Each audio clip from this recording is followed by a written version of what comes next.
Mukhang umusbong ang isyu sa pagitan nina Angelo De Leon at Claudine Barreto mula sa mga komento ni De Leon na natagpuan ni Barreto na hindi favorable.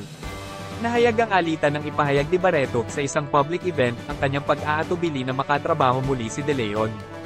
Muling inulit ang sentimiento na ito sa isang interview kung saan binanggit ni Barreto ang mga past instances na kinasangkutan nila ni Jolina Magdangal, gayon din ang mga alitan sa kanyang mga kapatid na pinagkomento ni De Leon.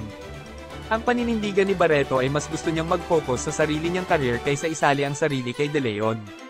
Sa kabilang banda, nagbahagi si Angelo De Leon ng mga post na tila tugon sa mga pahayag ni Barreto at sa isang panayam kamakailan, wala siyang ipinahayag na masamang damdamin kay Barreto at umasa pa na magkasundo sila. Mukhang may hangad na inienda kahit sa panig ni De Leon.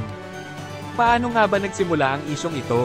Ang isyu sa pagitan ni Claudine Barreto at Angelo De Leon ay tila nagmula sa ilang insidente kung saan nagkomento si De Leon tungkol sa mga personal na bagay na kinasasangkutan ni Barreto.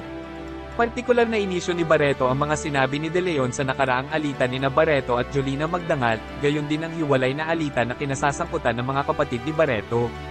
Ipinahayag ni Barreto sa publiko ang kanyang pagkadismaya sa isang event na nagsabing ayaw niyang makatrabaho muli si De Leon.